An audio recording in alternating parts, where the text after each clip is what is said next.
sono alzato. Bella ciao, bella ciao. Mattina mi sono alzato e ho trovato l'invasor. Oh partigiano, Portami via. Oh, bella ciao, bella ciao, bella ciao, ciao, ciao, partigiano, portami via. y mi sento di morire. Apakah kalian masih ingat dengan hate speech yang dilakukan oleh warga negara Indonesia selama kampanye berlangsung? Ya, tentunya banyak akun media sosial yang memang dibuat bertujuan untuk menjatuhkan lawan politikus tersebut. Mereka menyatukan masyarakat untuk saling diadu domba, sehingga terciptanya argumen atau pendapat dalam bentuk komentar yang tidak etis dan tidak bermoral. Bahkan terkadang tercipta hoax. Didukung dengan pernyataan bahwa Indonesia adalah negara dengan netizen paling tidak sopan se-Asia. Oleh karena itu, kita sebagai masyarakat Indonesia dalam melawan hate speech ini lebih memilih diam atau bersuara. Inilah topik yang akan kami sampaikan pada 21 Podcast kali ini. Without any further ado, bersikap kritis di tengah isu politik yang miris. 21 Podcast. Sebelumnya perkenalkan lu dong, nama kamu siapa? Halo, nama aku Luna. Saya Wabat Satria Pratama. Nama saya Leo Medan. Perkenalkan, nama saya Muhammad Raffi Nazar Hafiz. Saya dari SMA 26 Jakarta. Apa tanggapan kamu tentang hate speech yang beredar di media sosial selama kampanye berlangsung? Oke, hate speech itu kan ujaran kebencian. Jadi ujaran kebencian itu sebenarnya nggak baik banget di lingkungan masyarakat. Itu juga tidak sesuai dengan norma di negara kita. Jadi aku sih nggak setuju dengan adanya hate speech di kampanye. Tindakan hate speech sih sebenarnya sama sekali tidak dibenarkan. Hal ini juga dapat menimbulkan komunitas-komunitas pendukung fanatik ya, yang dikhawatirkan juga dapat memecah belah persatuan bangsa. Tentu saja nggak setuju ya. Kenapa nggak setuju? Karena namanya juga ujaran kebencian, udah ujaran kebencian gitu. Kebencian, sesuatu yang dibenci itu nggak pernah bagus, apalagi tentang menjatuhkan seseorang. Sangat-sangat nggak setuju. Sebenarnya lo setuju gak dengan akun-akun media sosial yang dibuat khusus untuk melontarkan ujaran kebencian kepada seorang tokoh politikus? Bocor. Nggak setuju banget dong. Gak setuju. Nggak setuju. Karena ya itu udah melanggar aturan norma di negara kita. Terus itu juga bisa mencoret nama baik politikus-politikus kita yang ada di Indonesia. Terus juga sebenarnya kita boleh mengeluarkan aspirasi di diri kita, tapi sesuai etikanya masing-masing dan sesuai dengan normanya masing-masing. Jadi tidak boleh berlebihan juga. Sebaiknya tidak perlu menyebarkan kebencian-kebencian itu. Seharusnya para pemuda ini lebih berfokus pada perkembangan negara agar lebih baik. Sama sekali nggak setuju tentang adanya akun, mungkin saya bilang quote-unquote buzzer ya, buzzer. Sangat-sangat nggak setuju karena di mana ketika ada satu akun yang menjatuhkan dan berlebihan, akhirnya terjadi golongan-golongan yang akhirnya fanatik terhadap sesuatu tersebut.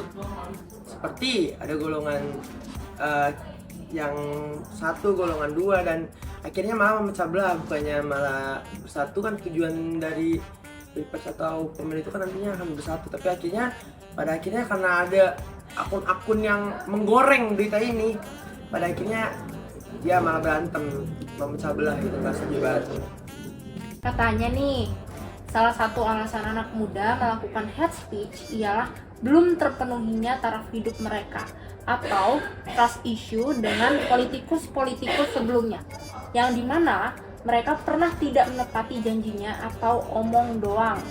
Menurut kalian, apakah alasan tersebut wajar? Wajar-wajar aja, karena setiap orang itu punya nilainya masing-masing ya buat menilai politikus tersebut gitu. Jadi mungkin ya kan kita tahu ya di Indonesia ini kan banyak banget politikus yang tidak sesuai dengan harapan, yang tidak menepati janjinya, terus banyak juga yang korupsi. Intinya balik ke tadi ya, kayak kalau pengen menilai tapi harus sesuai dengan Etikanya masing-masing. Mungkin kalau dibilang wajar atas hal tersebut mungkin gak wajar karena mungkin hate speech-nya terhadap pemerintah itu suatu kritikan atau satir dari sebuah masyarakat. Itu harusnya direspon untuk pemerintah sebagai suatu kritikan atau saran. Tapi dalam sisi masyarakat tentu saja itu juga harus dikritisi karena terlalu banyak membenci juga tidak bagus, dan konteksnya sih bukan membenci tapi mengkritik, dan banyak anak muda yang terlanjur kecewa atas kualitas dari pemerintah itu sendiri. Pada akhirnya dia malah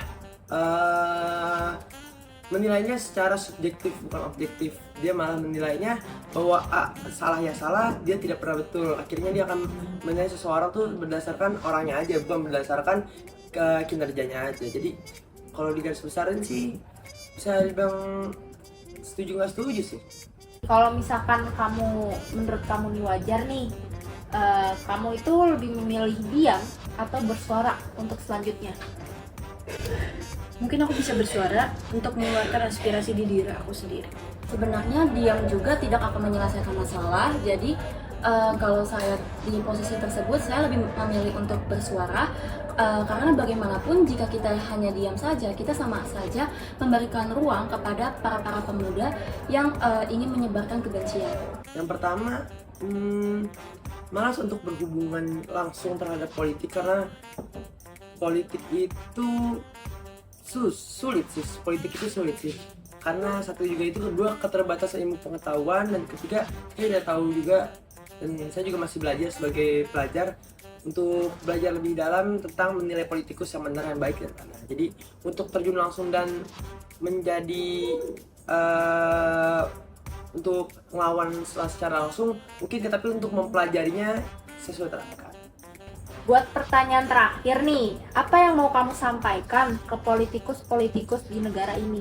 Tepati janjinya, terus juga membuat kinerja untuk negara ini lebih maju lagi ke depannya. Habis itu tetap semangat, jangan korupsi, bertanggung jawab juga. Lebih bertanggung jawab atas kebijakan yang dibuat, lalu menjalankan tugasnya dengan baik, lalu lebih terbuka atas aspirasi dari rakyat. Untuk para politikus yang ada di Indonesia terutamanya, agar lebih baiknya kalian menepati janji-janji kalian pada kampanye-kampanye, karena kami sebagai rakyat tidak hanya membutuhkan omong kosong, melainkan kita membutuhkan tindakan secara langsung agar perkembangan Indonesia menjadi lebih baik. Surat terbuka untuk para pejabat dan juga para politikus-politikus yang ada di Indonesia tercinta. Pesan dari saya adalah tolong untuk Tuhan dan Tuan untuk mendengarkan suara-suara rakyat kecil yang berada di negara Indonesia ini, bukan segelintir orang yang memiliki kuasa lebih atas kehendaknya. Jangan lupa, sesuatu yang kalian perbuat di sini di dunia, tentunya kalian akan pertanggungjawaban itu di akhirat. Satu lagi mau ada pesan, jangan terlalu mengejar menjadi pemimpin karena itu tidak dibawa mati. Nice. Dah. Nice quote.